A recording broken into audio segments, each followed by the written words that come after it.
ദൈവനാമം മഹത്വപ്പെടുമാറാകട്ടെ. സമാധാന സന്ദേശത്തിലൂടെ എന്നെ ശ്രദ്ധിക്കുന്ന എല്ലാ പ്രിയപ്പെട്ടവർക്കും വീണ്ടും വരുന്നവനായ ക്രിസ്തുയേശുവിന്റെ നാമത്തിൽ എൻ്റെ സ്നേഹവന്ദനം.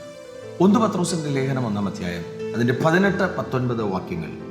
വ്യർത്ഥവും പിതൃപാരമ്പര്യവുമായുള്ള നിങ്ങളുടെ നടപ്പിൽ നിന്ന് നിങ്ങളെ വീണ്ടെടുത്തിരിക്കുന്നത് പൊന്ന്, വെള്ളി മുതലായ അഴിഞ്ഞു പോകുന്ന വസ്തുക്കളെ കൊണ്ടല്ല, ക്രിസ്തു എന്ന നിർദോഷവും നിഷ്കളങ്കവുമായ കുഞ്ഞാടിൻ്റെ വിലയേറിയ രക്തം കൊണ്ടത്രേ എന്ന് നിങ്ങൾ അറിയുന്നുവല്ലോ.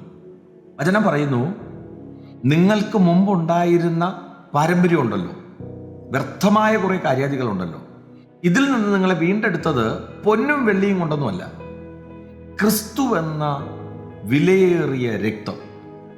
പത്രോസ് ഈ ലേഖനം സഭയ്ക്ക് കൈമാറുന്നത് തൻ്റെ അനുഭവം വച്ചിട്ടാണ്, പത്രോസിൻ്റെ ജീവിതം വച്ചിട്ടാണ്.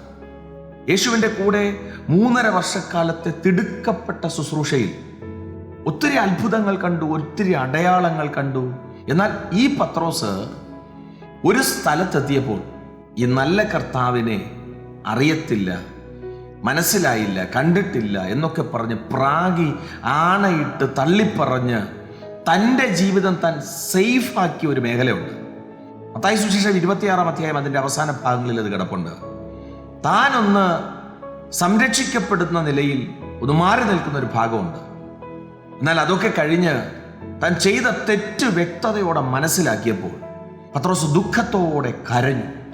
ഒരു ഭാഗത്ത് കർത്താവ് പിന്നെയും വന്നപ്പോൾ പത്രോസ് പറയുന്നുണ്ട്, എൻ്റെ ഉള്ളം നീ അറിയുന്നു. കാരണം എന്തെന്നറിയാവോ?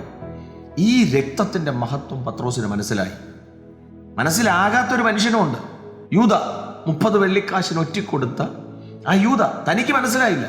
എന്നാൽ പത്രോസിന് മനസ്സിലായി, ഈ ഭൂമിയിലുള്ള ഒന്നും, അഴിഞ്ഞു പോകുന്ന ഒന്നും എന്നെ രക്ഷിക്കാൻ കഴിയത്തില്ല.